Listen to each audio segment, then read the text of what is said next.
everybody, this is Anne. Welcome back to Reaper Pro Tips with me, your host, and disembodied voice Justin, who is cleaning up his office. Hopefully everything... Yeah, something with lots of skin. I dug something out, Shadow Raven.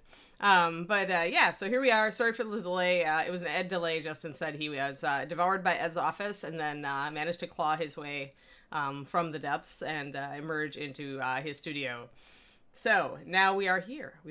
Finally. I thought I was going to be late, but I turned out to be like almost on time, and Justin turned out to be even later than me. So much for that. So, we're not going to, I don't want to finish this model, but it's like, it was the only thing. You guys said that we needed something. We hadn't worked on skin, and that's true. So I pretty much dug through my box yesterday of just old models. She's just kind of my model to throw a whole bunch of stuff on. Like I use her for various color, and demos on my Patreon. So she actually got a real coat of primer. Because I'd base coated her all over with dark gray to make her photo better for the for photos and things, and so she actually, since she was covered with paint, you can then prime bones. So she had a dark gray primer or a dark gray paint job, and then I sprayed white over the top of her. So if she looks like she's zenith primed, she is kinda. Except that you have to paint on that first layer. So you can zenith prime bones without using primer, but you do have to put on the first dark layer. Hey, everybody happy. It's a Monday. It's the end of the month, so I am slammed with work because of Patreon stuff, so I am sitting here going like this a lot. Yeah, I've used her for several things. I used her for hair. Yeah, I used her. I'm probably going to use her again, actually. I was going to do a painting blue thing to show you guys how blues are annoying, to do that this month for the $10 tier. But anyway, let's get to it. Let's go. Let's do it. So those who don't remember her name or her number, it is there. I have long since lost her card, so I cannot be all snazzy and professional today. That's okay. # almost professionals. I fit. Grinding glasses engaged.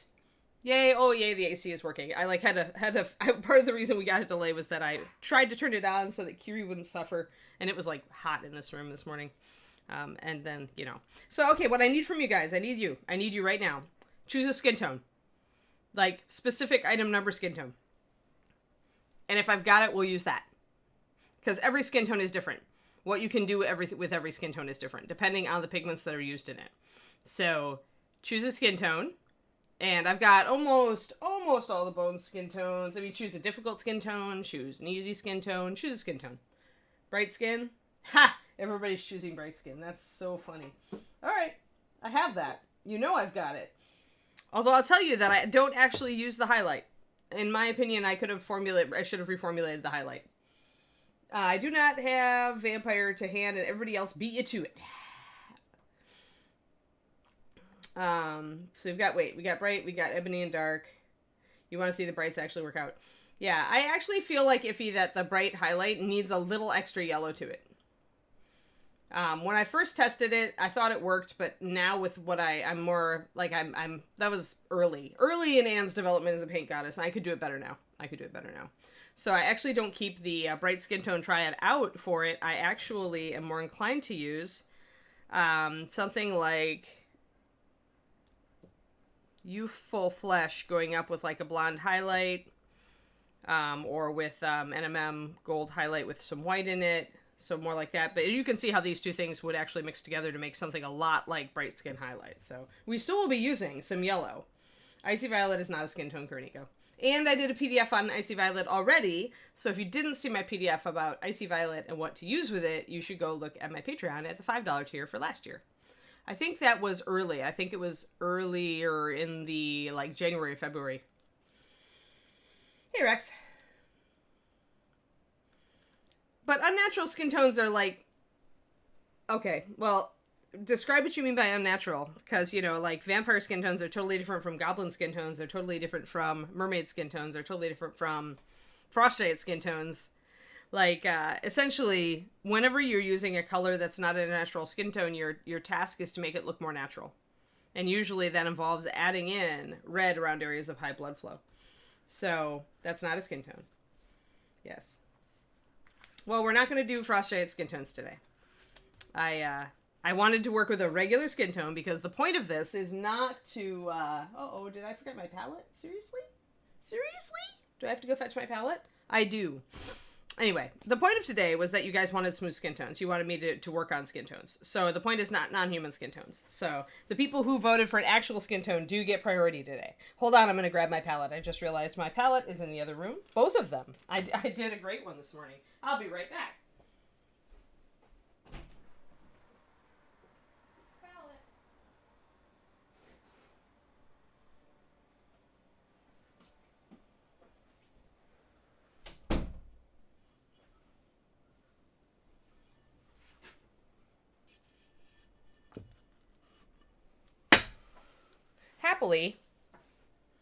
Happily, my palette and my paint water are both easily reachable from this room.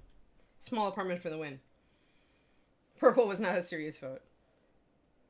Val, I need to spend a lot of time to go back and reactivate all those tiers, so that's cool and all. Just give me time. Right now, Val, if you can hold off, my priority list is definitely to get all of my content done for this month on Patreon. I've got to do that before I go back and start like flipping switches and spending a couple hours flipping switches. So yes, you will. It may take me a while. I may have to go from the back up in that case, and there's going to be a whole block of stuff in the middle you don't have if you want that fast. I am working on it. I'm just really pressured right now. End of the month is crazy for me because there's so many things I've got like partially done that I need to wrap up. We can do like... Hi there, Goose. We can do Ebony Flesh at some point. Actually, this character was originally painted with Ebony Flesh skin tone. Ebony Flesh, though, I think I have a lot of PDFs. If you're on the Patreon, do look at early year stuff. Like right after I started, like early part of 2019. I have a couple of, I think end of 2018 and beginning of 2019, I have dark skin tone stuff up for 28mm. And I talk about what I use. And I know that I've also done a $10 like African skin tones on a bust video. So it, you know, you can look that stuff up. I can also do it on here. Yeah, right, Shadow Raven, right? That's how it feels sometimes. That's what I ended up doing. The problem is I've got a lot of other stuff going on too. So it's like, you know, it's, I ended up doing a lot of work on the weekend. Which was sad because I didn't get my recharge. All right, so we are going to use, I grabbed Old West Rose instead of Bright Shadow. So we're going to make ourselves, do I want that? Sure, why not? We'll do that instead. All right, so the bright skin tones, which everybody is always very annoyed about. And like I said, we could use African some other day, but two people said bright right off the bat, so they win. But yeah, so okay, so the bright skin tones. Originally these were made, and like I said, I don't use the highlight really. I tend to mix my own. I think that I could improve on the highlight. So I tend to use just an off yellow. You can use Youthful Flesh makes a really good intermediate. This is kind of in reverse, but this is what we'll use today. So any light yellowish color can work. I tend to make it a little more yellow. But this is really a rainbow skin tone. It's like red, orange, yellow. So it's like, it goes through all those weird colors. This is a skin that I intended to be used on chibis and things like that, where you aren't looking for a very naturalistic skin tone necessarily. Sometimes you're just looking for cartoony. And so, oh yeah. Well, thank you, Dana Jared. Thanks for the, hi Trouble. Trouble has arrived, guys. We're officially streaming. Don't make Twitch do crazy things, Trouble. 17 months. Jedi Jared, you're like, totally, like, you and D. Clearman are, like, crazy for that 17 months thing. Holly Monster, thanks for the resub. Yes, the subs. We love the subs. They keep us going. Pendrake, I'd rather just, honestly, I don't know how far I'm going to get on the skin tones anyway. I was thinking that I would do, like, this leg and the face. Because, you know, we only have an hour and a half. But we'll base coat it. This is a skin tone where I do not start dark and work light, so I actually add in the shadow and I start with my bright skin. And as I mentioned, she's kind of zenith primed, which I don't know how that's going to act, so we're going to see, because these are a little bit translucent. She ended up with a dark gray base coat on her, because I had it looks better on the camera originally before I found my paper. And then I oversprayed her with a white, so I kind of got a zenith on a Bones model, which is crazy. All right, so the reason that we've got these is really meant to be your base and your blush color, also your nose, your ears, things like that. There's lots of places on a human face where there's pink tones, including not limited to the lips. So that's what Bright Skin is meant to do. It's meant to be kind of that rosiness. And then originally I meant to mix in the highlight with the Bright Skin. And like I said, we're using kind of a stand-in. I don't actually have the Bright Skin highlight, so I'm going to mix one with blonde highlight and lemon yellow, because why not? Let's see here. Boop. We'll just do that right now. So 2 drops of lemon yellow, I'm thinking, along with 4 drops of blonde highlight should get us real close.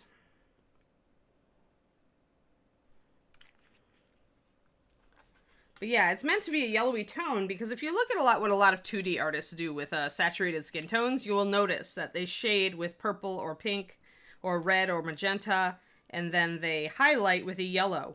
And that's on purpose. I mean, if you're out in bright sunlight, your skin is going to get that golden tone from the sun. So that's intentional.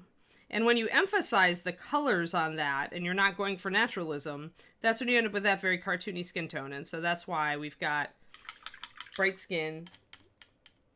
Well, why not, Xandercles? I asked people to give me a skin tone right out the gate. Yeah, this is actually really close to Bright Skin highlight. Cool, perfect. So this is 4 drops of blonde hair highlight and 2 drops of lemon yellow.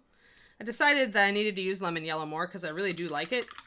And I tend to reach for NMM gold highlight a lot. But this is actually like a purer yellow. As would Golden Glow would be a good one too. But I decided to go with lemon. I actually used lemon to highlight a lot of African skin tones. I like how it works with them. So things like ruddy flesh. All right, and then let's get our shadow in here. It's a cartoony skin tone. It's a skin tone like any other. I mean, skin tones are not like, you can use anything for skin. It's just really how you highlight and shade it that makes it skin. And if you're working with something that is weird, like a green or a blue or a purple or some non-human skin tone, you need to be conscious that if you want it to look more real, you want to add red at specific places to simulate blood flow. That's why you see everybody doing the green skins with the pink noses and earlobes and stuff like that, fleshy color on them. It essentially makes them look realistic. It gives them a sense of life. The human eye, even though it's not a human, tends to find familiarity in that, and so it's more attractive to us to see that on a model. And so even if I was doing a frost giant and using, say, pale blues, I would still put pink in various places on the model. Oh, broken internet. Sorry, missed him. Yeah, exactly, Val. These are doing. I made these really for like cartoons type paint styles, and I also made it because back when I was with Games Workshop, their main bronzed flesh color was very orange, and a lot of my friends got very used to that and they like it. And we didn't have that in Master Series, and so I wanted to go there. So that's what Bright Skin originally came from. And then I had been looking at, say, Spectrum magazines and saw, several examples of computer art that had been done very saturated with pinks and oranges and yellows, and it looked great. So I was like, well, let's give people the option to do that. And then when chibis got popular, it was like, well, there you go. This is, your skin tone for chibis if you're looking for a very cartoon effect. All right, so we've got 3 colors. The 2 of them, the actual colors, 1 of them I just mixed up. Out of blonde highlight and lemon yellow. But it's roughly equivalent. I mean, I could tweak it a little bit and make it perfect as far as being very close to the Bright Skin highlight. So, It's all right, we're just going to lay it down. Now, when you're using this skin tone, use more saturated colors with it. Either use neutrals or use saturated colors. And by saturated colors, I mean bright. So, this is going to be over zenith, so we'll see. It'll probably show through. This is a bit of a transparent color out the gate. Because I wanted it to be more vibrant and not very washed out. And as you can see, when you're putting it over a gray, it really doesn't look nearly as bright as it looks in the bottle. Because of that. If you want this to look really, really bright, white prime underneath it.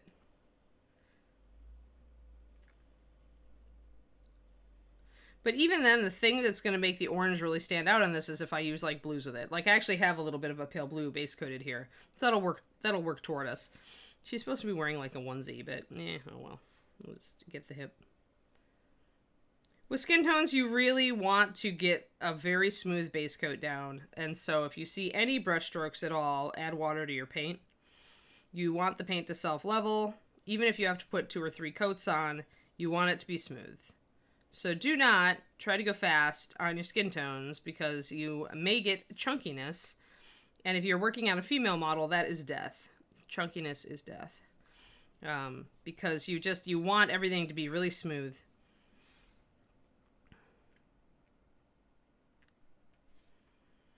Yeah, this model has gouges on it and all sorts of stuff. She's old. I've had her for a while. She's been knocked around.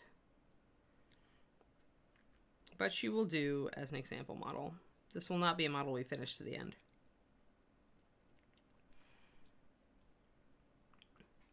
I need to get my butt out there and order some new stuff to paint with you guys. Did not have time this weekend. Because I know once I get on the Reaper store, I'm going to be sitting there staring at stuff, thinking about things I can use. All right, so there's a nice... Yeah, and you get more of the orange feel here, because that was more of a solid coat. I think that's going to be enough to show shading and highlighting. Well, maybe we'll do the arm too. So yeah, the more bluish stuff you put on this model, the more this orange is going to pop out. Remember the whole point about complementary colors is that they make each other appear more vibrant. So that's partially why up here you don't see as orange of a coat. And down here on the leg, you suddenly see orange. Part of it is... No, actually, I'm going to say, because this is just as thick, this arm coat is just as thick as the leg coat is. So you really see the oranginess pop more next to the blue. You can actually see it on camera.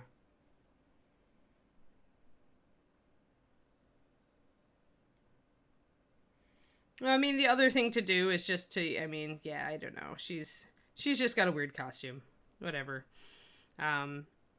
I think this is a Talon concept, actually. I think that Izzy... I mean, I like the pose. A lot of people didn't like the pose when this came out, but I did, because it looks like she's bending down to talk to adventurers, and that's perfect. But yeah, Izzy likes the non-symmetrical, asymmetrical armor styles, so I think that's really just another, bow to the asymmetry. But yeah, I personally feel like this is like the Jin for me, where I'm just like, what am I supposed to paint this?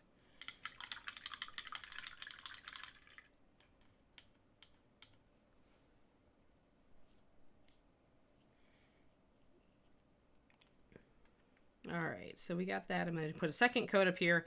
You can see your zenith at this point, but I don't want to see zenith. I'm not trying to... Actually, this is a good comparison point, although I don't know if he's watching because he's in Europe. But one of my coaches was wanting to work on this bust. I'm going to show this to you guys. Okay, so you remember this bust? See that kind of ashy shadow underneath her skin tone there? See that kind of ashy shadow also showing up on this bust? This bust, I'm pretty damn sure was, or darn sure, was airbrushed over zenith. And that's why you've got kind of a weird dark cast to parts of her skin. It's just like putting that orange skin tone over that dark gray. So when my coachee wanted to paint this, I'm like, well, we won't be able to paint it exactly like it is because we're not airbrushing. So... you can spot, and that provides, it's like a problem because people will try to copy this paint job because they like it. And I've run into 3 or 4 of them at this point who want to copy this paint job. But it's like, well, get out your airbrush and zenith. And it's not, it's like, otherwise copying this paint job is actually pretty difficult, just using regular stuff because of that. So on skin tones, I don't like to have that zenith show through. I don't like to have that weird dark shadow. It tends to go grayish or greenish. I'm not a fan. I'd rather start with a blank slate and work up, just the one pure color and work up and down. It's a Zambies. Hello. Right, you got an ashy shadow by doing that, right, but I'm not a fan of the ashy shadow, D. Clearman. I ended up duplicating it by mixing in Styx Purple, actually. There's my version. coming up. And that's without the magenta. It's just straight up working with Sticks Purple and the tan skin. Since tan skin is the versatile color. So that's what mine looks like right now. I'm not going to go ashy with it, though. Like, I really don't like that ashy look. But yeah, to kind of get there. And, of course, Sticks Purple has a lot of black in it, and that's why you're getting a bit of ashiness.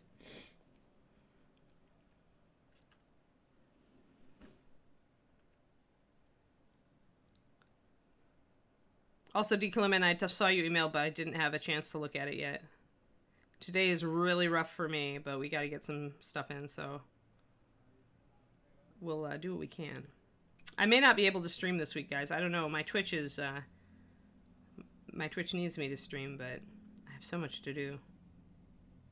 So I'm trying to debate. On my own channel, I mean. Alright, so... getting a nice firm base coat. Let us get her in focus. Didn't really need to up to this point. Now I want to. So 2 coats, even with a kind of a transparent paint with Master Series, 2 coats usually gives you a pretty good coverage. I'm gonna guess I'm thinning about 5 to 1.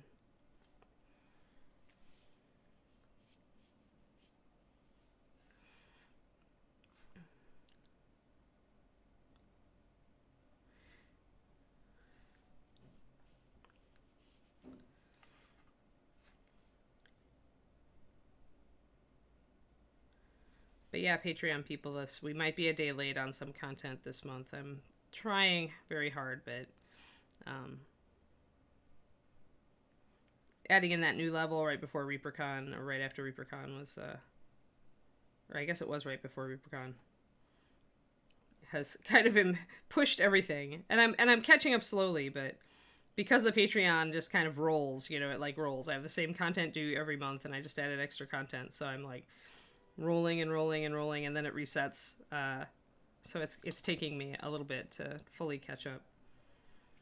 Which, actually, this was a good thing to find out, because, you know, in the future, once we can all travel again and cons become a thing again, I will be doing cons, and I'm going to have to work them around my Patreon schedule. So it's really good to see how much 5 days has kind of, you know, made things, bumped things, right? Having almost a full week that you lose to watch the content and participate. Yeah, it's cool, but I am, Val. I need you coaching guys to get caught up. Like, I want to get all of my coachings for September, like, blocked out by the first week of October, because I really want to get us on a sustainable schedule. I do not like having to rush at the end of the month. It always stresses me out big time. So, and trying to avoid stress. Trying not to stress. All right, so let's see here. So the problem is I've still got that dang shadow. Probably need one more coat. The only downside with this model she's not a great model to paint faces on. She doesn't really have a cheekbone. She's kind of got a very round apple face. And my particular cast of her kind of she's kind of pressed in on the other side. So her face is not amazing, but we can at least block things out. Kiri, you're staying in here. Trust me, it's cooler in here than it is out there, dog. Trust me. Here, I'll crank the AC down one more notch for you. It's supposed to be like, oh, no. Did I hit the wrong button? Kiri's never going to forgive me if I just turn the AC off. Oh, sorry, Kiri. Mommy was bad. Oh, I'll turn it back on. Please open. Yay, AC, come back to us. All right. Whee, I'm all over the place today. Haha, Shadow Raven. No, it's just it's content that I've been working on that this just needs to get done. Like, I spent a lot of time this month just trying to figure out what I wanted to do for my $10 tier. And and I've gone back and forth on a few things. And I think I'm going to do the blue, but I've got other things lined up for you guys. It was just deciding what's the best. And it's getting to the point where I have so much content on my Patreon now that I have to go and actually look and make sure that I haven't already covered a topic. Or if I have covered it, that it's like on a totally different surface or a totally different model. I am a mean human mama, aren't I? Yes, I know. Accidentally, I tried to bump down the temperature, and instead I ended up turning off the AC. All right. Yeah, I'm annoyed. I should have... That's the problem with, like, taking suggestions for the color you guys want me to use, right? Is that you get to watch me base coat for a while, but that's all right. It's not too bad. The other place pink tends to go, by the way, is on the knees. And since you can see her knees, you could put some color there. All right, that's good enough. Let us proceed to pink. All right. So, Bright Skin Shadow is a very much a blush color. It's made to, and it's actually really good to use on things like green skins. If you want that ruddy color on the nose and lip, lips and stuff. Yeah, once you put it down, it doesn't orange out as much, right? It's not that far-fetched. Like it is orangier. It is more cartoony than, say, my skin tone. But it is within the realm of believability. It is not like crazy unnatural or anything, especially after you highlight it. Because when you start adding highlights to it, you knock that orange out a little bit. So yeah, scandalous knees. So that, it works. So let's see here. Nose. So things that have pink will be around the nose, usually around the nostrils. I mean, if you look at anybody's face, including your own, you'll see where your pink tends to go. Usually. And the more you emphasize it, you be aware that if you emphasize it too much, you're going to suggest she's drunk, which you may or may not want. Yeah, her face is not like the most awesome face, but we'll deal with it. I do want a shadow.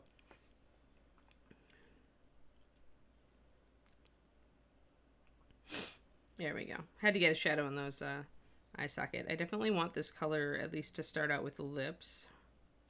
So you want some rosiness on the lips. You're probably going to darken that color, but I do tend to block it in. The other place that you see a lot of pink is going to be on the cheeks. Never put pink up here. Even on the rosiest, most blushiest person, this area on top of the cheekbone stays a skin color. I have examined my own face when I've been coming out of the cold and been really, because I turn really pink. And even then, this area will stay normal skin color. You almost will never get any red color on the forehead unless there's like an allergic reaction or something like that going on. So keep that normal.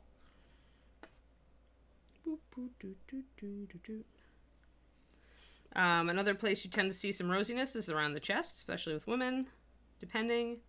So putting in a little bit of rosy tone here and there in the shadows on the back of the neck, suggesting just a little bit of it here. It's not a bad idea.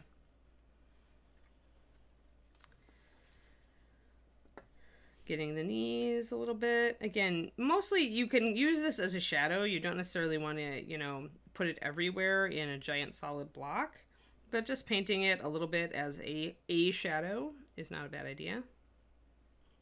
It does say it is a shadow, I know. And it's really just terminology at that point. Let's see, I'm going to put a little bit more rosiness around her neck. Not really a lot of rosiness on the upper part of the leg. So if we want to make a shadow for this skin color, the way that we usually do shadows in skin is we add a touch of red or brown or something that has both, like ruddy leather. You could also go very orange with it if you wanted to maintain that kind of cartoony look. You could go with maybe Harvest. Let me see. Would Harvest make it pretty good? It might. I'm going to mix both and find out. So if I wanted to go darker with the skin tone, I actually usually go much lighter with this skin tone, and so I just leave my base coat as my shadow, so to speak. But if you want some shadows, let's see what we can mix. This is what I meant when I said at the beginning, it's like every skin tone is different. So what we get mixing various things is going to vary. Like the way that I would tackle mixing a shadow for this skin tone is different from the way I would tackle mixing a shadow for some other skin tones.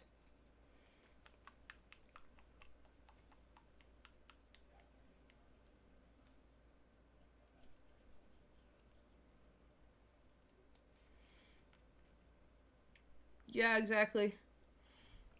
Yeah, allergies, of course, yeah. All right, I'm putting one little tiny drop of Harvest Brown into my bright skin here, and I'm gonna mix it up and see what I get.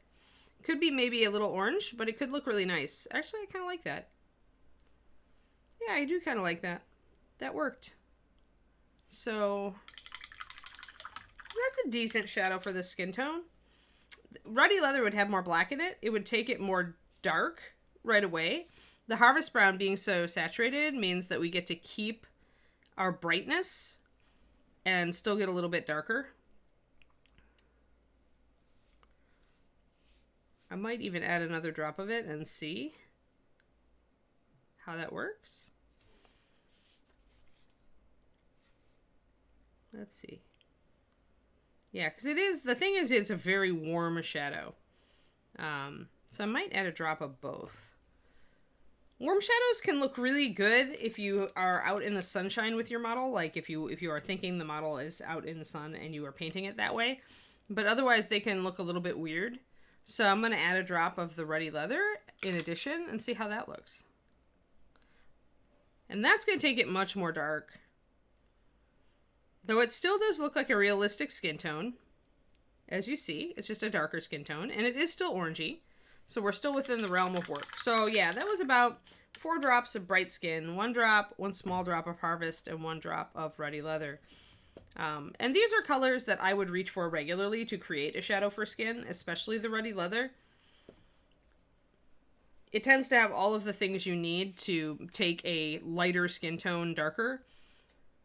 If you want to go more red, like if you're going for a very reddish, like a Viking or somebody who's been out in the sun a lot and has really weathered skin, like a barbarian or something, you can add in Mahogany Brown, 9070. That's a very red color. So I'm going to paint this into shadows. Anywhere I think I've got a little bit of shadow. Around the back of the leg. Around the front of the leg. In here.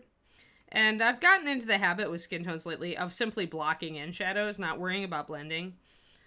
Just doing it. Just going for it. And because when you're going to get... You can always come back and blend. I mean, mostly what you want is the placement down. And if you're going fast... This cuts some time off if you're not obsessing about blending out the gate. So essentially you've got the bone that comes down here and the muscles that are attached to it, and you want that bone to kind of stand out a little bit. It's sculpted that way. We do have a little bit of a muscle here as well that comes up. So like there's generally a bulge of a muscle here, 2 of them, and then usually you've got kind of a slimming and a connection point here, so it bunches up. There we go. We've got that. That is where that goes. Kind of carry that up here, but then it broadens out because it all connects up onto the hip with another big slab of muscle. Study your anatomy.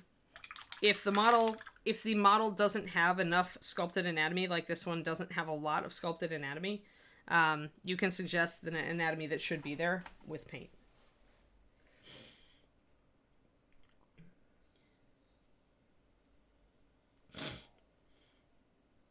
Haha. Yes, breast cancer pink. But guys, it's such an awesome pink. And you can highlight purples with it so nicely. So now we're working it. Let me get my shadow color up onto my face because I mixed this originally because I realized that her eyes are kind of shallow and I needed to accentuate the shadow under the brow here. And I didn't want to do it with pink because then it just comes off like eyeshadow.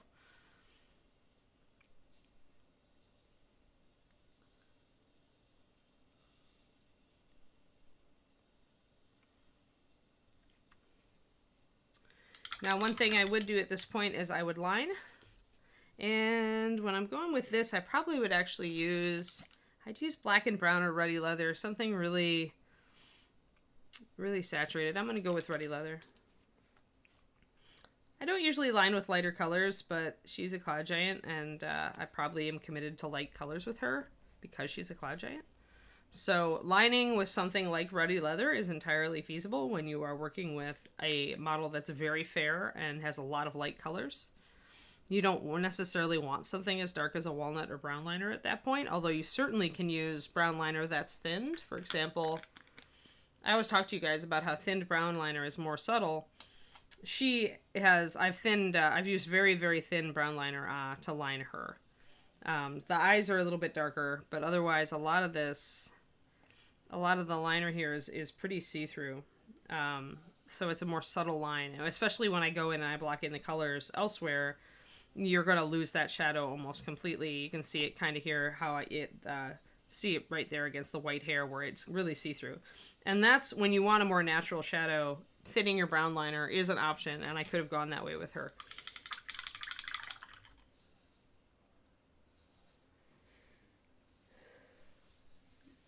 Then give it away, Quindy. That's all I gotta say. I mean, you could also, I suppose, always put a note on your order saying, please no more BCA pink.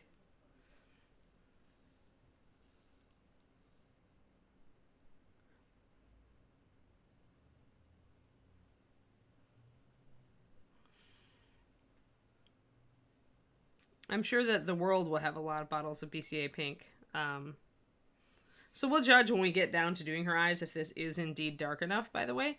The one thing is you do need that dark outline to the eye to actually make the eye stand out. I'm hoping because she's a larger model that will work.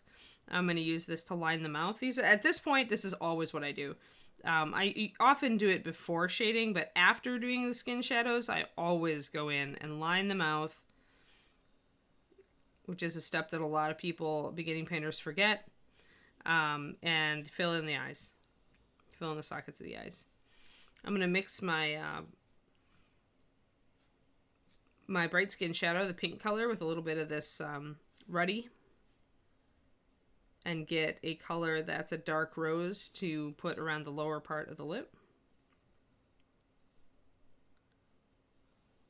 to make the lip stand out a little bit better. See?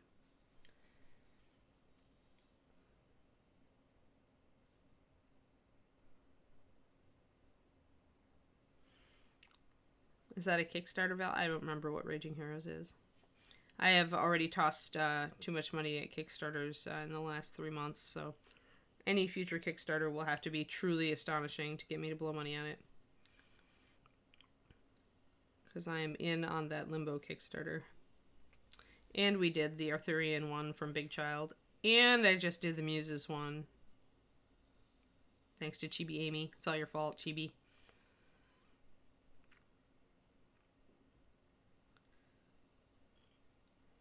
It's funny how David and I have very different tastes. Like in sometimes we have the same taste. Like there are some Kickstarters that both he and I look at, like the Limbo Kickstarter, and we easily can both find like multiple models that we really like. And the Arthurian Echoes of Camelot one, the same way. Then there's the Muses one, where I look at those models and see all sorts of possibility, and he looks at them and goes, well, it's not my thing. Which is funny, because he loves to go to art museums. So it's like, well, this is just having your own personal private piece of pre-Raphaelite art to paint. But, you know, it definitely is a niche, right? It's not like what a lot of people would want to do. Personally, I'm going to turn them all into fantasy figures. I'm going to tell you guys that. If you haven't looked at it, look up, it's called The Muses on Kickstarter.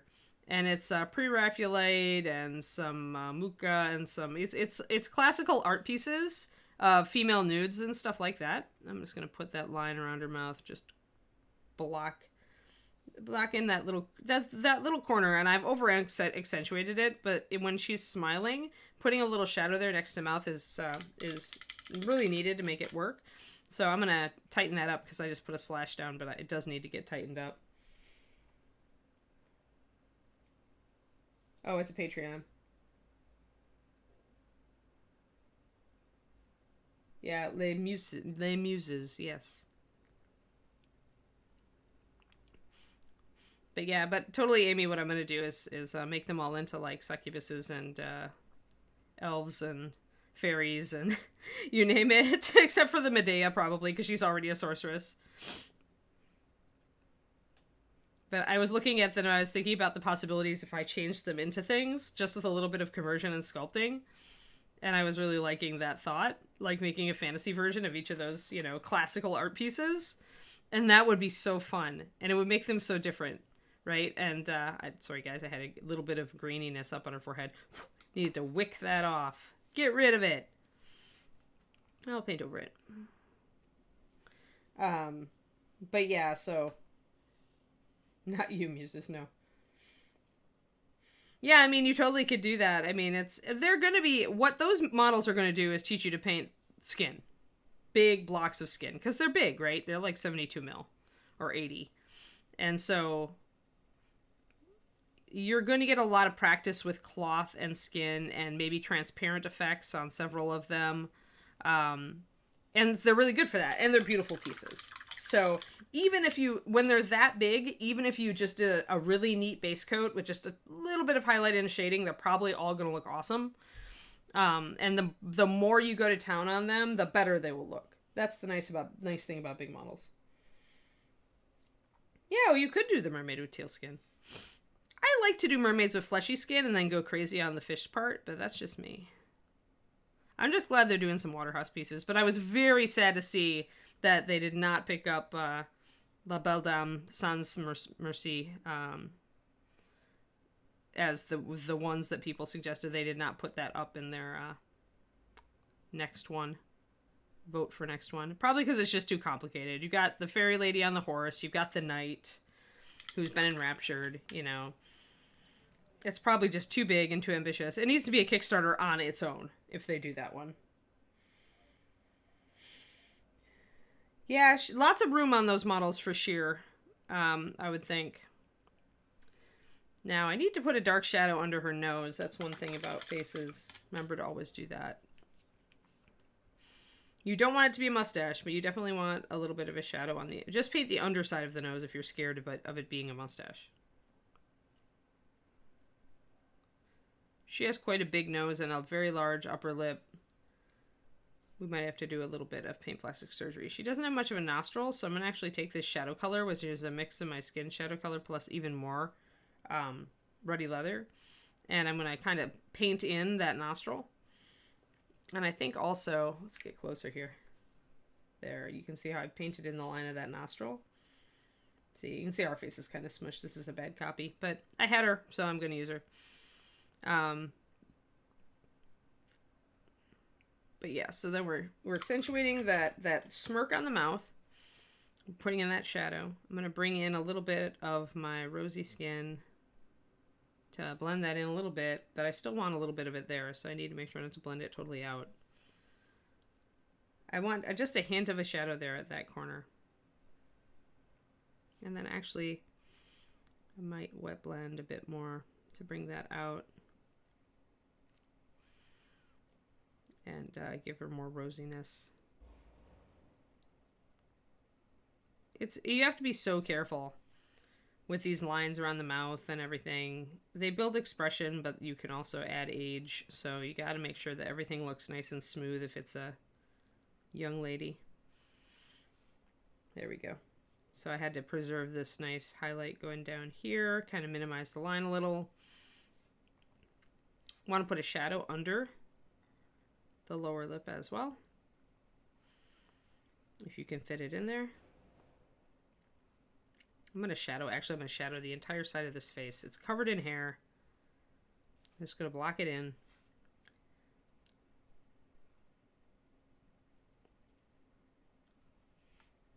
Because it would be in shadow. So, going to totally shade it, and just where it's coming out will we get some highlights. Now that's fair. Could totally do that.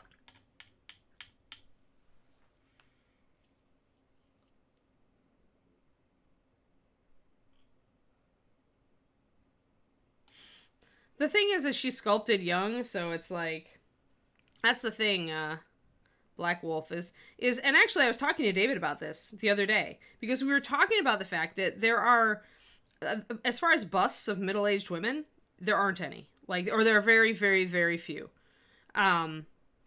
like, you can paint a young bust to look older, but it's very uncommon. And the lines aren't there, right? You have to paint plastic surgery, everything in. There are several busts of old women that are wonderful. Like, there are some beautiful busts of older ladies, but not of, like, you know, like my age group, right? Like, you don't get a lot of, like, you know, the mature queen kind of busts out there or anything like that, which is kind of a shame. Like, I'd like some older female warriors and mages, and, you know, there are some that can be painted that way, but it seems like you're either young or you're old, and you kind of get forgotten when you're in your 40s. Just saying out there for anybody listening, looking at making some busts here. Come on. So yeah, I mean, there is a bust that actually could be painted really easily. I mean, in fact, it's sculpted. It's kind of interesting that because it's a ripoff of for Game of Thrones. It's Nuts Planet, and it's the one they did of Sansa. And David found the still that it was sculpted from, and she definitely looks younger in that still shot from the screen. But the way that they've sculpted her, they've actually accentuated some of the heaviness of her features, and she looks older in the sculpt. Which, you know, if you're trying to paint a young Sansa, that's gonna, like, kind of turn you off. But if you're looking for something like maybe a more mature Sansa, like, you know, after she's been Queen of the North for, you know, 10 more years, then I think it's actually quite clever. I don't know if they intended to do that or if the sculptor just decided to make those alterations. But it's actually pretty cool. He's kind of put her aside, but I'm tempted to steal her. This is the thing about living with David is, like, you know, when he's totally, like, not into a model, he really doesn't mind if I steal it and put paint on it. It's kind of weird. It's probably the way that Bob and Julie work. Bob Adelphi and Julie Guthrie is, like, because when Julie gets sick of something, she tosses it at Bob and vice versa. That's why with their models, you often can't tell who sculpted what parts. And I think she said that with attributions, it's just like whoever did most of the work on the model is the one that gets the cred. Sorry, I made a mistake. Blorf. So I'm just going to paint over it. I'm blocking in shadows on the arm here.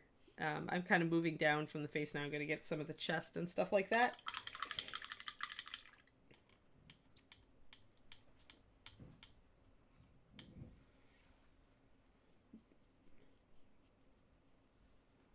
Oh, yeah.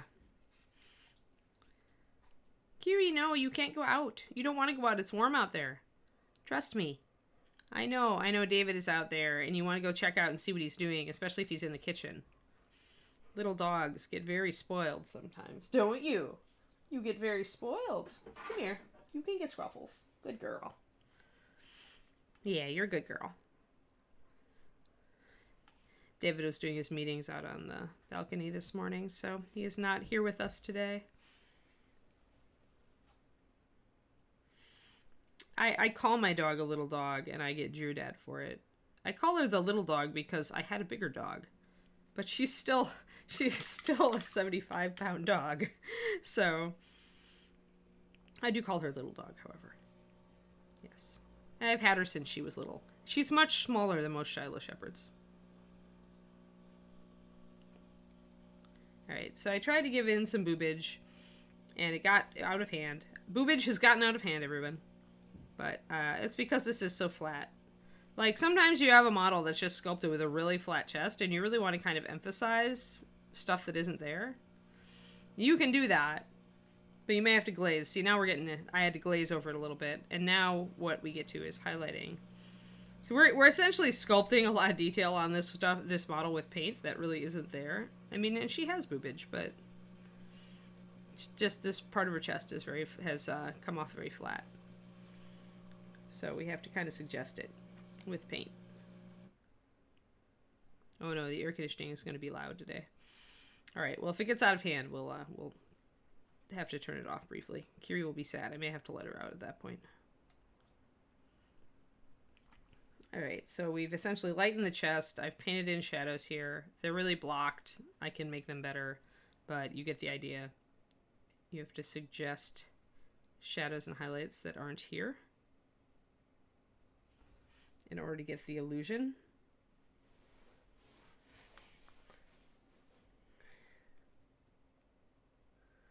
Boobage is out of hand.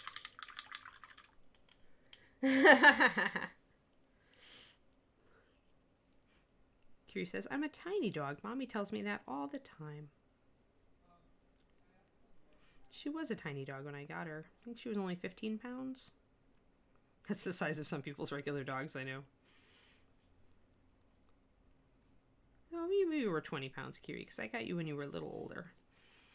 You were still a tiny dog compared to our monstrous other dog. Yep, flat chest and bubble boobs. Yeah, that's the problem with this sculpt. That's why I'm like, I'm not gonna paint this to like finished, because this, to me, at least the way that she turned out is, she's got some faults that I'd have to really wrestle with to get them to disappear, and so I like to paint things that work with me. Models that are just excellent casts and sculpts, and she's good. I mean, and for a Cloud Giant monster model, like I said, she's great. I love the pose. And she's got some really nice details in her sculpt. I've always loved her mace with the curated column. I thought that was a brilliant piece of design on Talon's part. Oh, that's shadow. And you're shadowing. Shadowing the butt. You don't want to shadow the butt. Getting distracted. Boop, boop.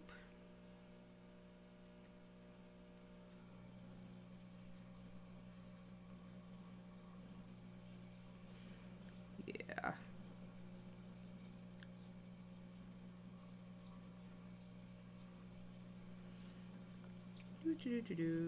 Just trying to get that little bit more solid up here so that I want my shadows to stand out. So I'll make sure I got a really nice solid base coat around them. I can use my base coat to kind of feather into the edges of my shadows here.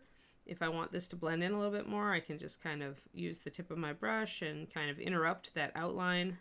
Whenever you've blocked in a shadow and you've got like a streak that you want to play with, get interrupted, just bring in your brush at a different angle and just, interrupt the edge of that shadow. And that's how you get the blend. And then we gotta get this.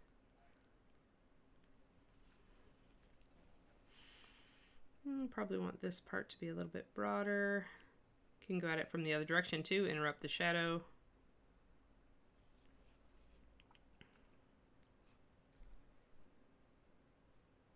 Yes, the butt definitely needs highlights.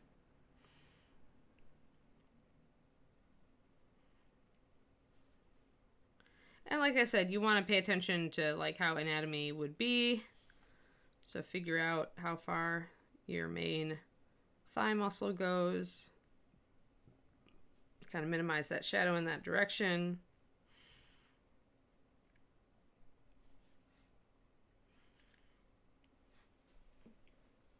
There's only so much you can do, but I mean, you can do a fair amount. Then we've got kind of this whole muscle should be coming down like this. So we're gonna just block it in. You can block your highlights as well as your shadows.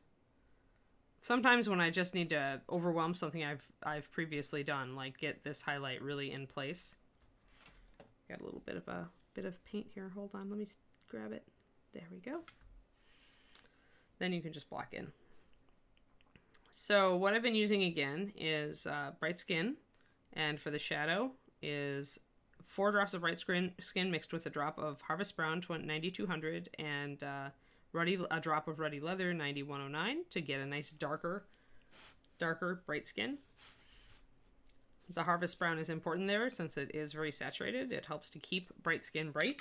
If you used just Ruddy Leather, you would get a much more muted color. It wouldn't blend as well. So now let's look at our highlight. Let's start blocking in some highlights. Let's start working with all of it at once. And with skin, I typically do keep everything open at once, and I work on the skin as a body, where I'm adding in my base, and I'm re-adding in highlights, and I'm glazing, and I'm doing more shadows, and I go back to highlights. You go back and forth, you work it.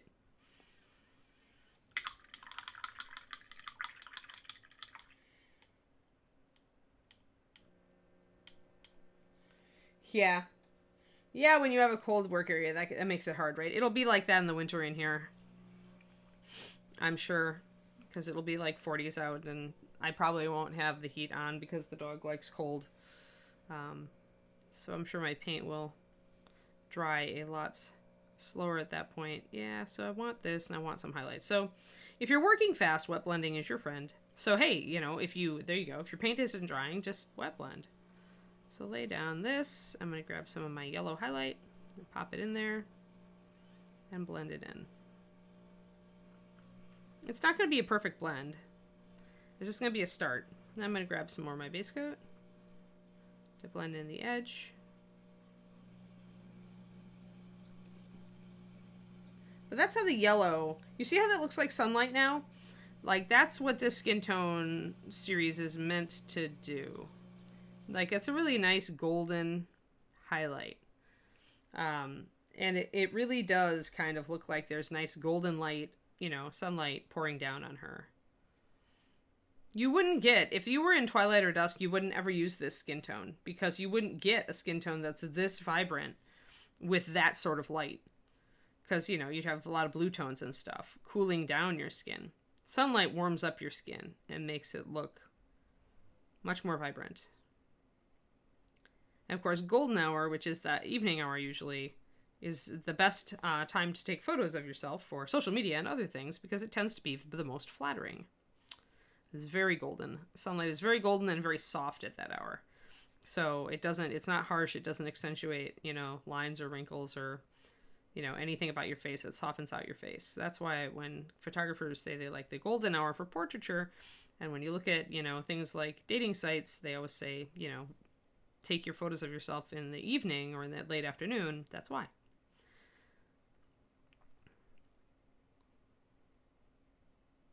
Boop.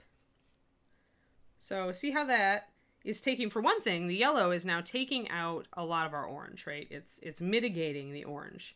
And having some pinks in there is helping as well. So it's... There we go. Just checking. There is winter in California, Kroniko. It gets rainy and cold here. I mean, at least I get some winter. I don't mind if I don't get snow. I mean, we didn't have snow in Texas for the last several years for the most part. And I kind of miss snow, but if I really want snow, all I have to do is go up in the mountains with David when he goes to ski. And then I'll be reminded why I really don't want snow. Then I'll come back down. I don't mind snow, but I hate the cold. I'm such a wimp. Such a cold wimp. So this whole bone and muscle group here gets a lot of highlight. Again, it's not so much sculpted separately, so at that point, you are just suggesting detail with paint. This is why it is good to know your anatomy. Yeah, nothing reminds you so much about why you don't want snow as having snow. Exactly. So let's see here. I need to blend in that shadow still. It's really harsh, and I still really kind of want my thigh highlight to be a little broader. I'm going to do a spot mix of my midtone and highlight. Ah, gritty. No, grit. Ah, bad. Well, I'll have to fix that. Sometimes when you get a little piece of grit in your paint and you just are like, no, that is not what I wanted. But that's all right. Work with it. Nothing is unfixable. Okay, well, there's bound to be some things that are unfixable, but enamel paints are unfixable.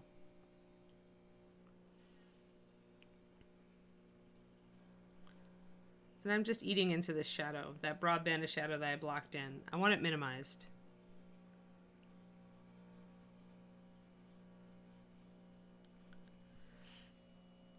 That's better.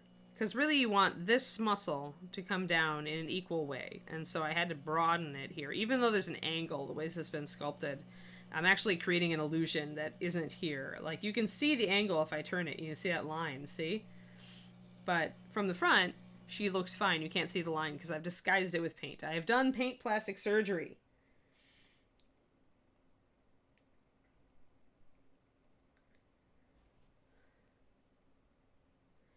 Yes, Garrett. I had chat choose the skin tone we're going to work on today. So they chose the Bright Skin Triad. So I've been working with the Bright Skin Triad and showing them how to use it. Because it's a weird skin triad. Very, like I said, meant originally for very cartoony models, chibis, anime, things like that. There were definitely enough models like that I could see the demand. Also, we didn't have a very orangey skin tone. As I mentioned, I did a lot of painting with Games Workshop before Reaper, and they had their bronze skin tone was very, very orange. And I got used to it, along a lot of my friends did also, and liked it. And Reaper just didn't have anything like that. Because when I first came to Reaper and I first started the paint line, I wanted very natural skin tones, because that was definitely lacking in the other paint lines that I had used, was a very, very natural skin tone. So that's why the initial skin tones for Master Series are made to look like really look like real skin. Like they're... I went very far trying to make them work. There we go.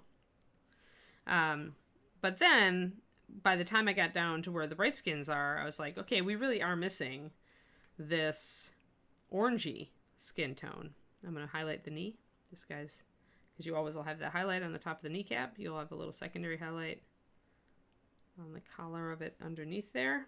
And then you'll have a highlight down the front.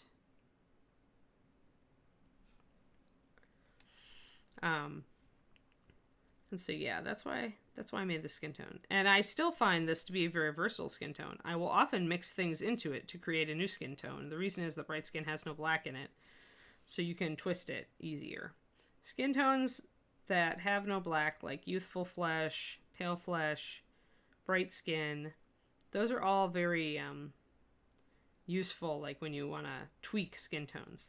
The other versatile one that does have black in it is tan skin, just because it's a wonderfully neutral skin tone and you can push it any old way. Now I'm minimizing this shadow band right here. Want to bring back some of the highlight here. Want to do a little wet blend.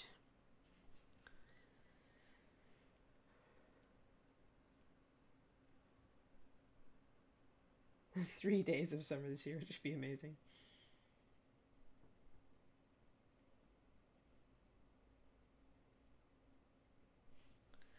Val, I won't change my mind about enamels. Because I am firmly against anything that has that level of toxicity. And I grew up, remember, the first paints I used were Testors enamels. As a kid. I don't care how good your effects with enamels. I'll bet you anything I can get equal or better effects with acrylics and oils. Water-soluble oils, at that. Like, it'll be different effects. You can definitely get more gem-like effects. You get transparency that you can't match in acrylics. But I could certainly get any effect I want. You know, with I don't ever feel the need to go enamels.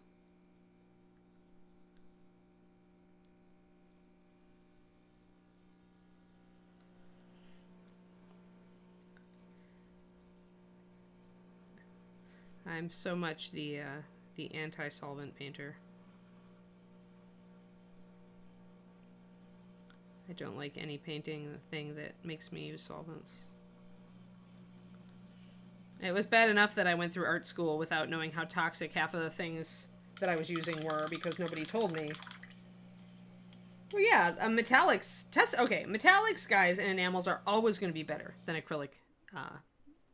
They're always going to be better, because the medium is more transparent and shinier, and the flake can be a pure metal flake instead of a fake metal flake. So, well, I mean, you can use them if you want, Val, but if you're looking to do miniatures, put the enamels away. Learn to use acrylics, then go back to your enamels. But I mean, what you're trying to do here is you're trying to expand your toolbox. You if you're gonna keep your enamels, great, but keep them, use them after you've learned to use all the other stuff. Then you can do anything. Then you will be a true, like, multi talented, like, tooled painter, far beyond the level that I will be, because I just won't use that stuff, and you will have more options because you will.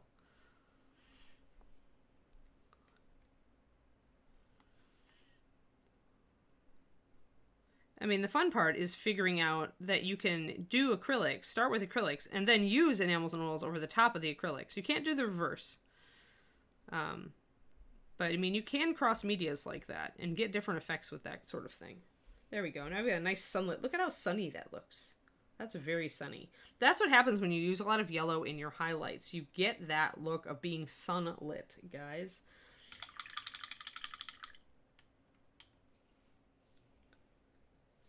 Ah, yeah, okay. I've heard good things about golden liquid acrylics. I'd have to try them out to give you guys an opinion on what they're using. But, yeah, it's good. I mean, some of the Vallejo Model Air metallics are also very good.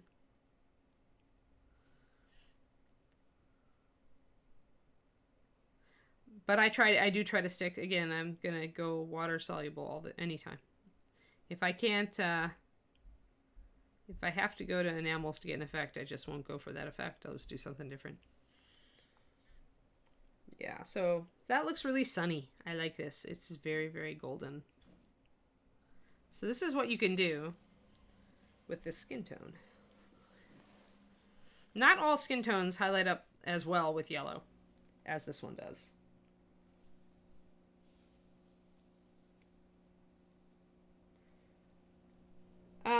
Going over lacquer with acrylics almost never works, Val. The only thing you might be able to do is lay down like something like a layer of Tesser's dull coat first and then paint over it. The reason is like when you have an oil-based or solvent-based surface, the water-based paint will just crackle and peel off. You got to do it the other way around. You start with acrylics, then you do special effects with your solvents. Every mixed media painter of canvas that I've ever talked to says the same. Like I said, maybe with Tesser's dull coat or a spray that gives you some tooth, you might be able to get around that. But in general, the surfaces, an acrylic wants something it can cling to. And a solvent-based surface repels it. If you think of it that way, if you think of it like surfaces, because acrylics, you know, the stuff that we use, water and oil, don't mix unless they've been magically, you know, tweaked to do so chemically.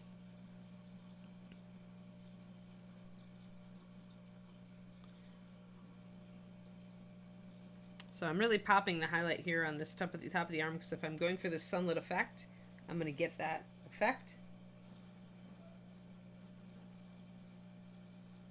Yeah, thank you. I like this leg too. And I've kept my pink tones around the knee, so that's very naturalistic. Got my highlights. Need a little bit more on the side of the leg here. But this is looking pretty good. This is looking pretty good. My highlights are in the right place. This leg's a little buried, so I won't have as much highlight. That's going to have more highlight. I could pick up a little bit more on the inside of the leg here. But yeah, not all skin tones are going to react as well to doing a yellow highlight like this. You may need some intermediate stages, and you may find that it's not going to give you quite this same effect. Is the beauty of the bright skin tones.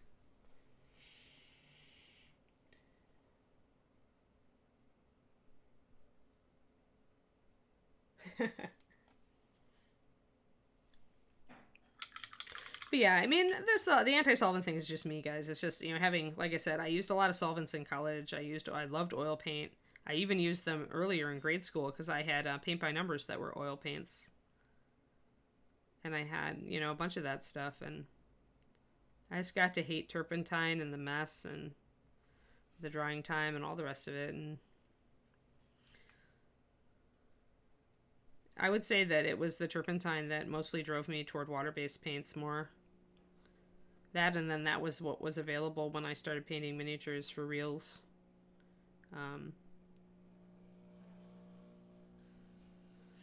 I think I need an eyebrow.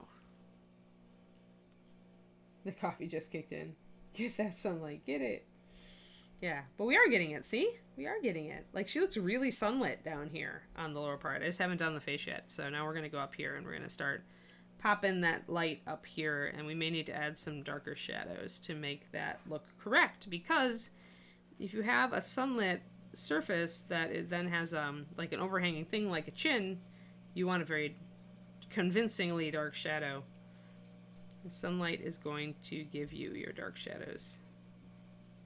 So I'm going to take some of my, I'm going to thin down my ruddy leather a bit more. Because I do want a dark shadow under her chin. I don't want it to be too warm, though there will be reflected light. Yeah.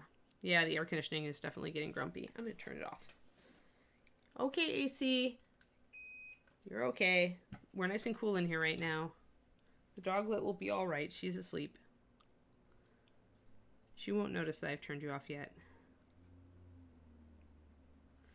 So one thing I can do with this shadow, because she also doesn't have a real defined jawline, is I can paint plastic surgery her a jawline.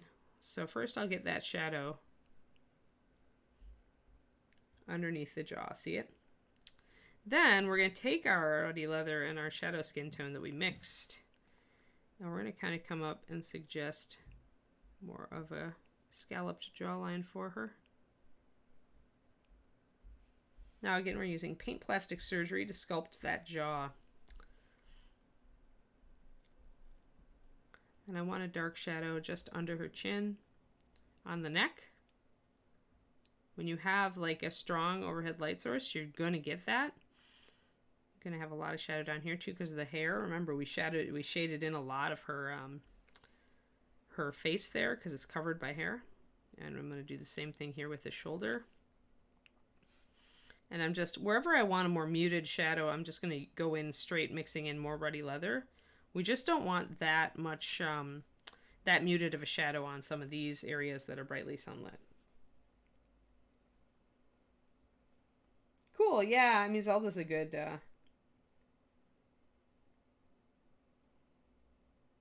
yeah, exactly. I was also using testers and enamels in 6th grade. I mean, that's what we had because we have model cars. My brother had model cars and I did. You know, we had them together. My dad had a workbench down in the basement where we used that stuff. But, you know,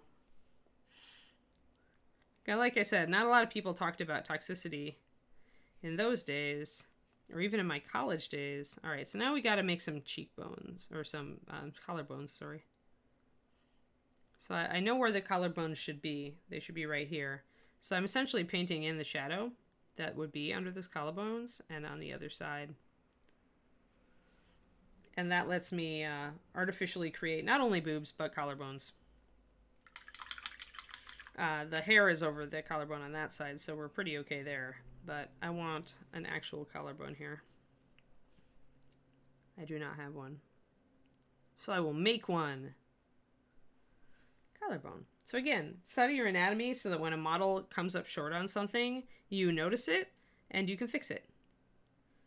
If only just with a little bit of a suggestion.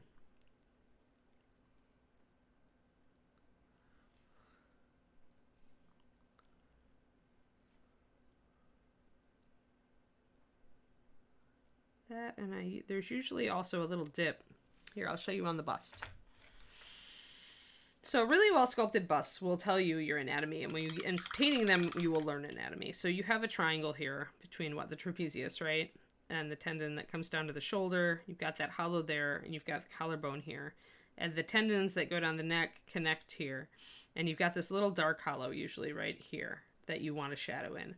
So she has none of that sculpted on her. So what I am doing then is I'm suggesting that. See the parallels here? And this shoulder is dropped down, so it's not going to be quite as angled. It's going to be more of a level reach here with the collarbone, because everything changes as you change your posture of your shoulders. And I do probably need to bring the shadow down just a wee bit more, and I need to put a shadow right here at the hollow of her throat. So can you guys see kind of what I'm doing here? Is I'm essentially taking a very flat area, and I am mimicking the anatomy that I know should be there. Albeit in miniature. So highly recommend this and other busts that do have well sculpted anatomy. There's also a lot of good anatomy books out there. I'm going to take a little bit more of our shadow color, and I'm going to add a bit of a gradient here. I want a shadow right there. I want a shadow under the hair. bringing in more shade there. Throwing shade. There are people on Instagram jealous of that skin tone. What, the bust? Yeah, she's not even really blended yet.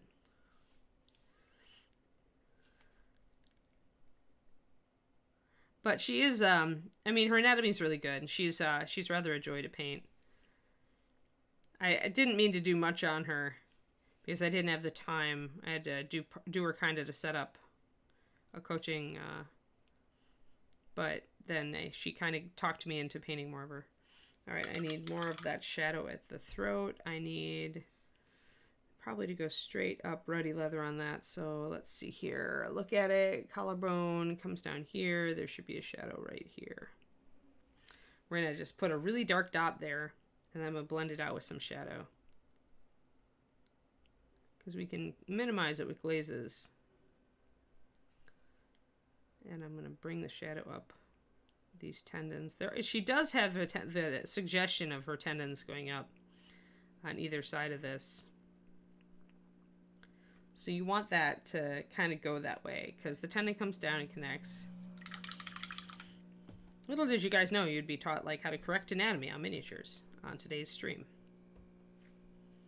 When there is no anatomy or when, you know, you want better anatomy.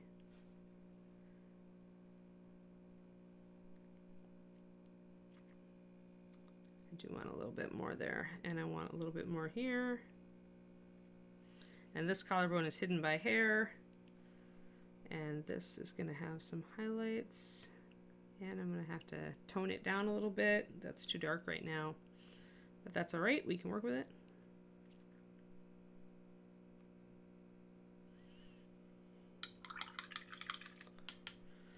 So now a glaze of some dark skin color over that to blend it in, make it lighter.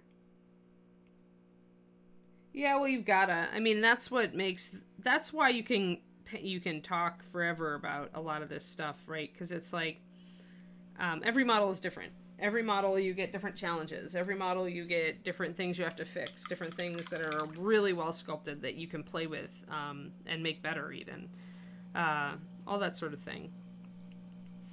I'm actually going to put in an eyebrow because her brow ridge is bothering me. Just going to do it in ruddy leather right now. When you're painting eyebrows, they count as freehand. You kind of want to pay attention to the shape of them. You can make a lot, you can add a lot or detract a lot from the expression of the eye by how you do the eyebrow. And don't be afraid if you have to adjust. That's why I haven't really done a lot of highlights and shadows up here yet. I've just put the shadow underneath the brow ridge. And I haven't really gone in and highlighted the face yet. I want to kind of get this eyebrow nailed first. That's pretty good.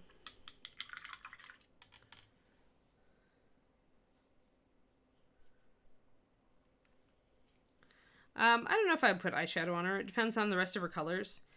I mean, usually you want to decide your other colors before you choose eyeshadow. Any woman who's going to be out wearing eyeshadow, guys, is going to match her outfit.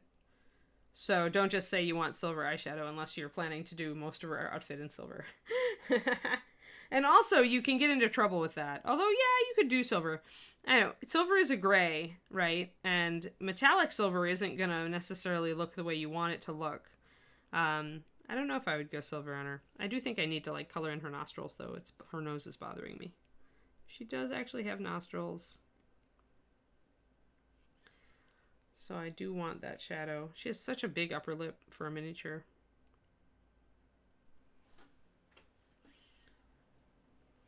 Hey Kiri, what's up? Did I turn off the AC? Yeah, it's all right. We're almost done. We have to go a little bit long today because we started late. So just another 10 minutes or so. Can you hang out for 10 minutes, little girl? She's like, where did the airflow go, Mama? You turned off the AC. Yeah, should I turn it back on for you? Yeah, we'll turn the airflow back on. You can 10 more minutes, kick here. Then you can go out and check on David. Yeah, 10 more minutes. Good girl. Good girl. Oh, your ears flapped. I bet the whole camera, everybody heard that when you hit that ear. Hi there, little dog. She's just a little restless today. All right, so we're there. Yeah, it'd be weird. I mean, okay, so here you go, guys. No matter what you do, and I have painted this darker, but remember, this is a shadow, this area. You do get, on female eyes, usually, you get an area out toward this outer edge that's much lighter. So you can go lighter out here.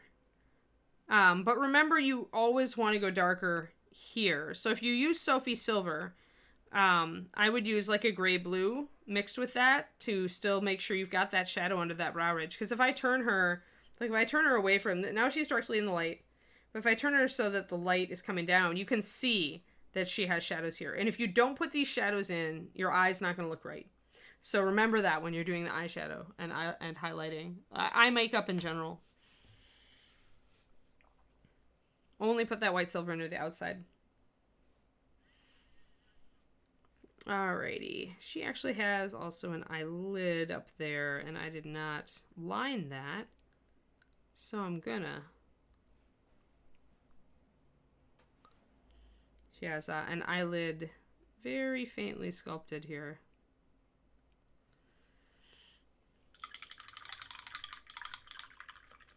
Now we're getting there. Now I need to add the sunlight shadows.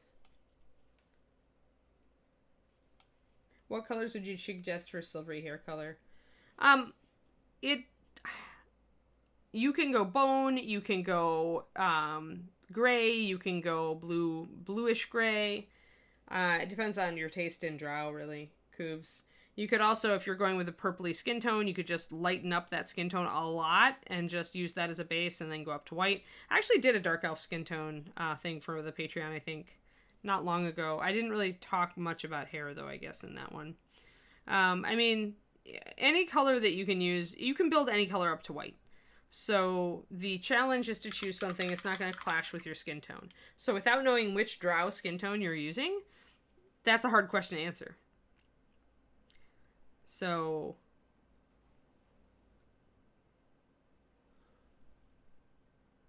because you can, yeah, you really can highlight. And if you were going like with a midnight blue kind of skin tone for your drow, then I'd say go like Snow Shadow. If you were going with the dark elf, the dusky skin triad, then I would say go bone colored for your hair at first. Everything highlights up to white when I say these things. I mean, that's just the base, right? So it varies by the color. Everything is going to vary by the other colors on the model. It's never just going to be in a vacuum.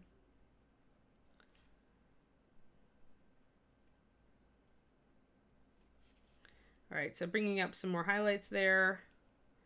Got to bring a highlight up onto that nostril. Even though it's pink, I still want to get a highlight there. I need to hit the chin at this point, especially on this side. The upper part of the chin is going to get light. So what we're doing here is we're figuring out where our light's going to fall on the face, and we're putting in our yellow highlight there. Upper lip is always going to get a highlight. I do need to go back in and kind of etch in her upper lip. I've lost it a little bit. But you see where the light's going, right? It's going to go right down that, down there. It's going to be way up here on the brow ridge, really strong.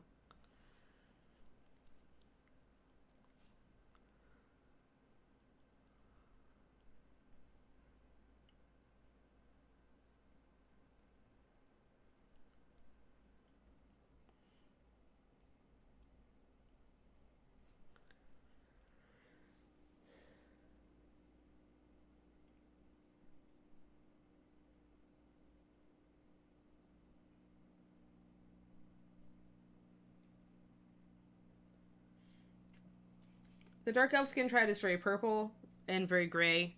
I would probably just start with a Misty Rainy Gray mix and go up to white.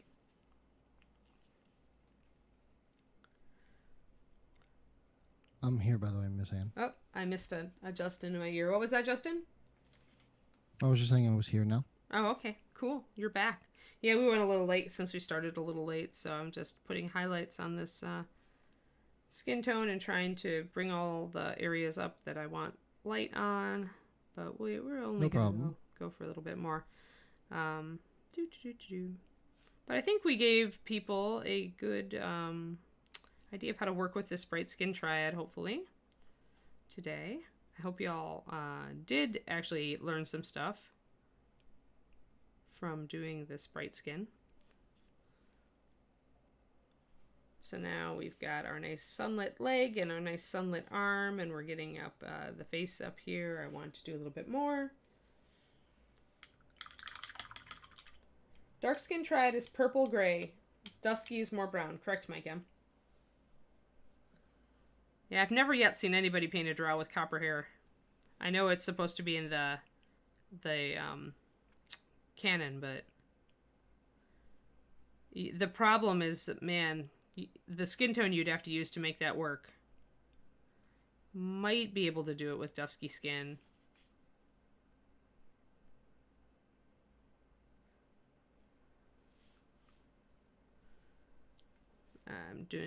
Often what I'll do is I'll line around the skin. If I'm having trouble kind of judging what stage it's at or what more I might need, putting that line of dark color will kind of give me a frame of reference.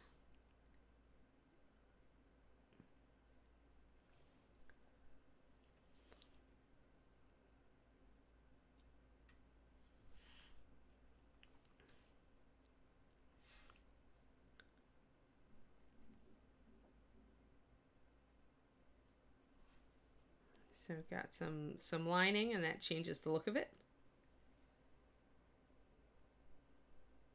At least, Val, at least.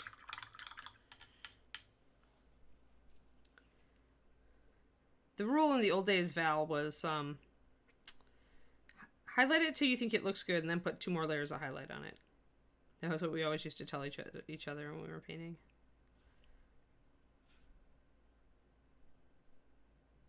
Or conversely, you could put more shadows on it, depending on how dark you'd already gone. But to bring that out, I want to bring out this a little bit.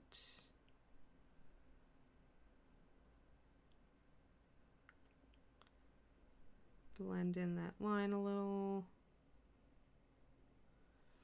Bring more light in. Go back and get her upper lip. Yeah, I guess you could. It's just copper.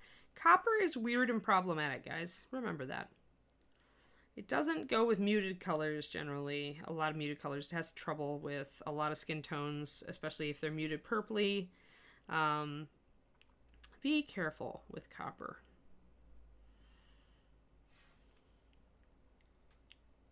I'm going to go back and make her upper lip heavier. We're doing paint plastic surgery again. I don't like how much upper lip she's got, so I'm essentially going to make her mouth a little bit bigger on top. Because I like that look better. Well, if you go really, really dark, like if you go natural, like African skin tones, like you use ebony and ruddy and Mwangi brown, then yeah, you could go copper with the hair. All right, I'm going to take this ruddy skin and I'm going to mix it with a little bit of my bright skin shadow to get that dark pink again. I want to re-emphasize that line defining her lower lip. Make sure that I have enough shadow down there to make sure her lip stands out, see?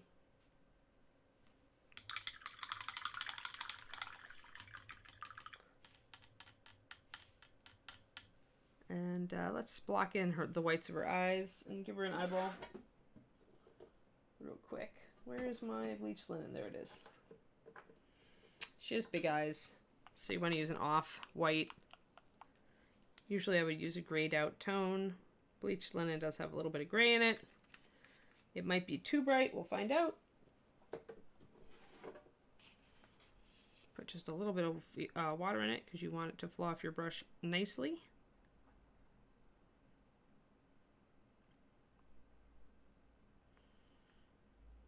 Bleach linen 9436, I think.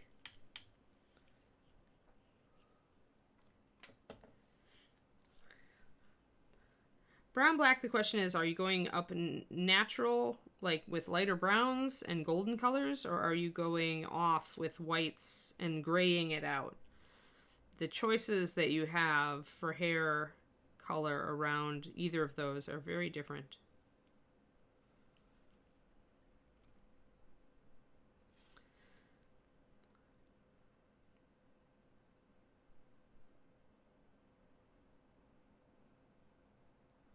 normally African skin colors and often, you know, Arabic, Middle Eastern, any of that, have a very like rich tone to them, a very saturated tone. They're really beautiful, golden, you know, or you know, they've got a certain richness to them, which is why a lot of very, very lucky African people can wear really bright colors and look great in them.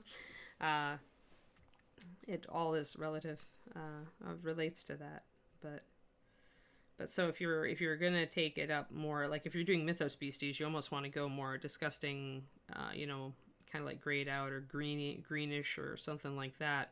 I'm gonna get her eyelid. Thanks, Quindy. Yeah, I wanted to show you guys. It's not like it's like totally artificial. It's just really vibrant. It's a really saturated skin tone. So it's not like it looks fake.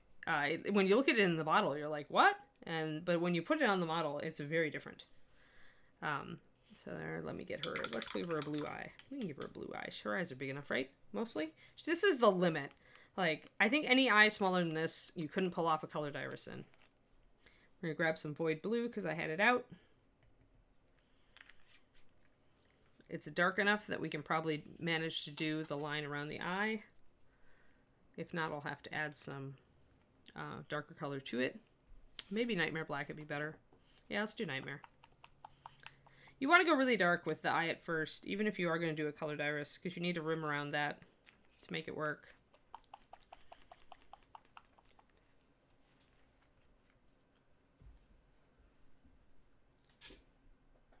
There we go, much better. Had to shake that up. Nightmare Black is one of those colors that you really need to shake. Alright, gonna get my brush nice and wet. And grab a little bit of that Nightmare Black. And kind of come up. I could make her looking down, but I think I want to make her looking out. So come up from below. Start blocking in the eye. Decide if you want to do colored iris, you have no choice really but to make your iris very large, or your eyeball very large.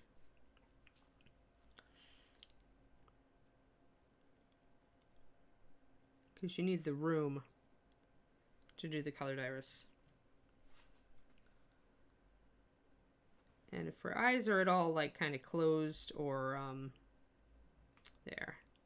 there we go, that's better. If she's squinting at all, you can have the bit of the iris touch the bottom lid of the eye. And some people's eyes are different. Like mine, some people just have naturally like eyes like where their iris is going to touch the bottom lid. Like they've just got, their eyes are narrow that way, and some don't. So again, how much of the iris you show and the angle and everything is going to influence the expression. You can change a lot. I'm going to grab, you always want to go with a lighter blue than you think you do for the iris if you're going to suggest color, and you want to use a very vibrant blue. Void blue from Pathfinder is a very vibrant blue. Sometimes you need to just go, let me see here. Will I be able to pull? Yeah, this is the bright skin triad, Val. Yep, yeah, it's just practice. Brush control is just practice. I mean, that's the great thing about it, is that even though you may not have it yet, all you have to do is paint. All right, I'm going to go for this and see. And I don't mind if it gets a little out of control. I just want a little bit.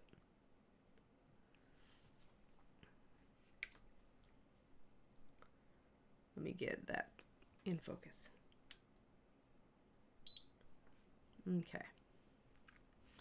So I have a tiny bit of color there, which leaves me room. And even with that tiny bit of color, her eyes do look blue, guys. At least where I am. The camera's throwing it off a bit. I'm going to grab a bit of my white. Put that highlight in. I'm going to come at it from this angle. One sec. Gotta always keep your hand comfortable if you're going to do fine detail.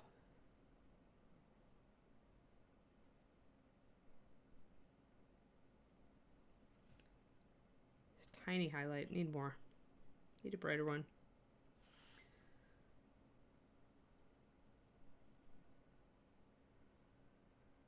There. Let's see here. So now you can see that the eyes actually look blue. She still has a dark shadow at the top. I could bring them up a little bit more blue, but this is like realistic for this level of eye. Like, I might be able to suggest with my brush control, I might be able to suggest a little bit more blue down below in the eye. But I don't want to get, the thing is, you don't want that blue highlight to get so bright that it rivals that white dot. So you need to really control it.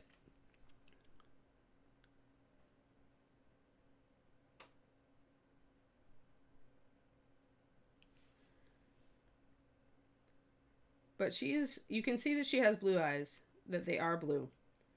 So, yeah, Jelly, get some good sables. Really, really, if you want to do this sort of thing, really, really high quality sables. I don't think it's possible otherwise. Maybe with the newest of Taklons. Like a brand new brush of really good Taklon stock. So like the Master's Touch stuff from Hobby Lobby is not bad. I still feel like I could go even lighter with that dot in the eye. Let me see. I'm trying to mess around and get a light blue that'll come off my brush well enough. But yeah, to do this sort of thing, you really do need a brush that's going to support you. I mean, that's why everybody says if you buy good brushes, even though they're expensive, but invest in a good brush and you will level up like instantly. And it's true, because you will be able to actually paint the stuff that you see.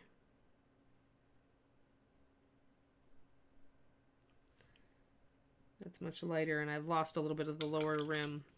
But that's okay. I can come back with my white and redefine the inner corner of that eye, and it should look fine.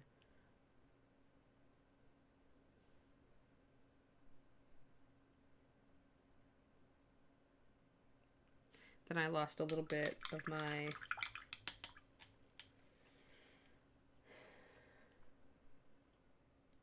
Yeah, the Da Vinci's, yep. Yeah, and the, hold on, Hudson, let me touch up this eye, and then I'll zoom out and show you her. We were actually working on skin tones today. I need to get a little bit more of that in there. I lost my lining around the eye, though. I need to fix that. There we go. So I was doing colored irises. I wanted blue eyes. Today we were working with the bright skin tones, which is, I decided I would do skin tones today, and I had people choose the skin color they wanted to do. So we went with some really odd ones. Let me get my focus all out. So we went with bright skin and bright skin shadow. And then I didn't have bright skin highlights, so I mixed it by mixing 4 drops of blonde highlight and 2 drops of lemon yellow. Let's see, we can even zoom out one more. Yeah, we can. So, which worked really great, actually. I would use that mix again. And so that's how she looks. And this is Cloud Giant. Let's just get her little sticky note here. I really want the new version of her. Like, I can't wait till Bones 5 hits with the new version of her. Let's see here. Boop-a-doop-a-doop-a-doo.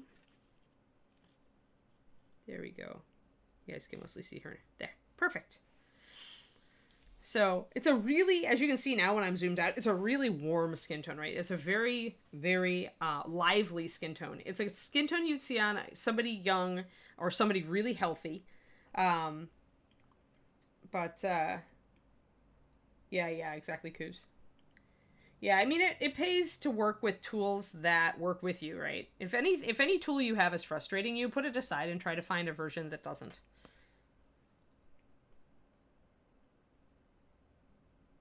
Yeah, the new Cloud Giant. Or is she a female Storm Giant? I thought she was a Cloud Giant. You know who I mean, Justin, right? In Bones 5? Yes, it is. Yeah, that's what I thought. Hold on, let me find a picture.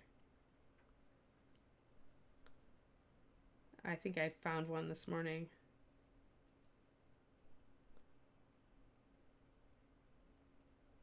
But she's awesome, the new one. Oh, come on. Now I'm just finding pictures of the... And I'm finding pictures of this one, and I'm not finding the new one. And she's the new one is cool. Bones 5.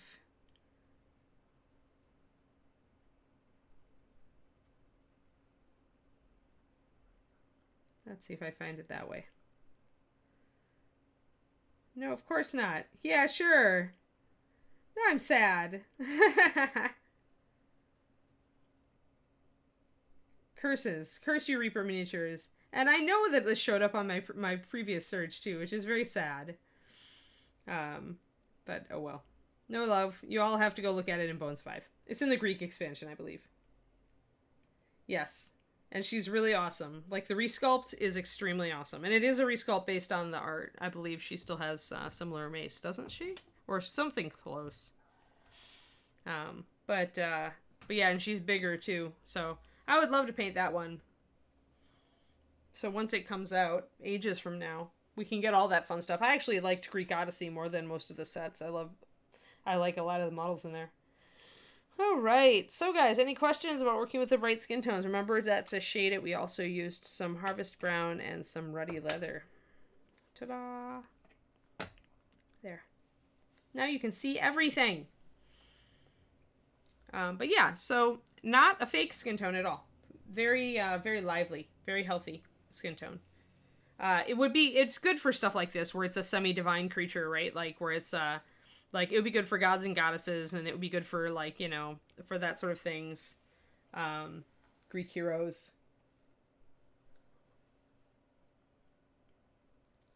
Okay.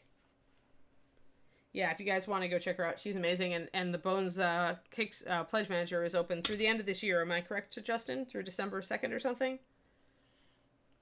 Through December 2nd? When is the Bones 5 Kickstarter Pledge Manager closing down? I thought it was the 2nd of December or something?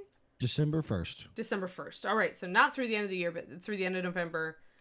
Be sure to, yeah, if you like her, Greek Odyssey is a really cool expansion. So, yeah, just wanted to draw you guys' attention. So that's the resculpt of this model. But yeah, they're lovely, Nice, both of huh? those. Yeah, I think we're good. Who do we have to raid, Justin? We're going to be raiding Miniatures Den. Oh, we're going to have a Luca raid. All right, guys. I hope you have a great day. I'm sorry we started late today. We'll try to be on time tomorrow. I'll tell Kiri not to explode like she did today. And Justin not to get swallowed by Ed's office.